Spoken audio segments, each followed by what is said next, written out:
Nililigawan ko siya, ma.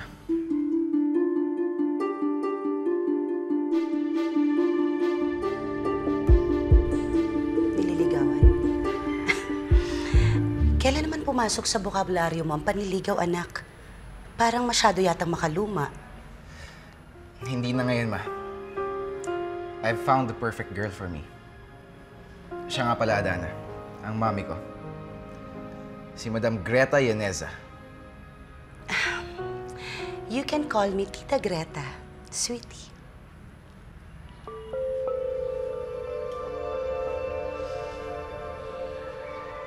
Alam mo, pare, sayang late ka. Hindi mo tuloy kami nakunan ni Adana. Tsaka, sayang eh. Gusto ko sanang kunan yung reaction ni mami nung makita niya kami. Pare, sira ka talaga. Kaya mo lang ba ako pinapunta dito para maging official photographer niyo ni Adana? Basta pare, gusto ko madami kaming pictures ni Adana. Tsaka pare, tawagan mo yung PR company. Gusto ko nakapost sa lahat ng lifestyle section ng newspaper. Gusto ko nakapaskil yung mukha namin ni Adana sa lahat ng yan. Seryoso ba? Oo naman. Pare, gusto ko manggigil sa inis si mami pag nakita niya kami sa dyaryo.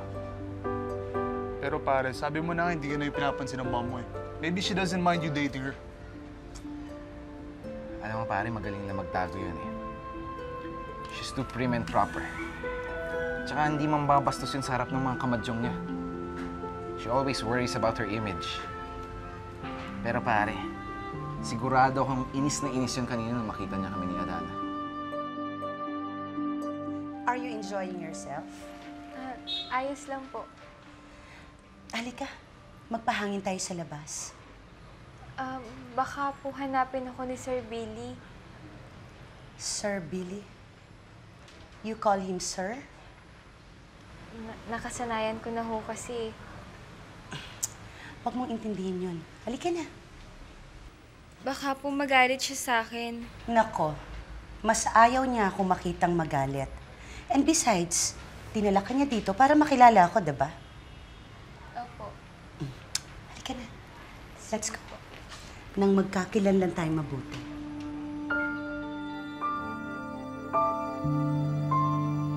Ito pare, hindi ka ba na-guilty?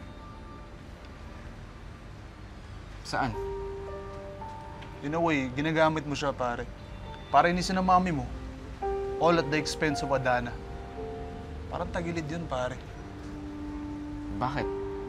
Eh, mukha naman nag-e-enjoy siyang nilalabas-labas ko siya eh. Tsaka hayaan mo na yun. She seems to like the attention.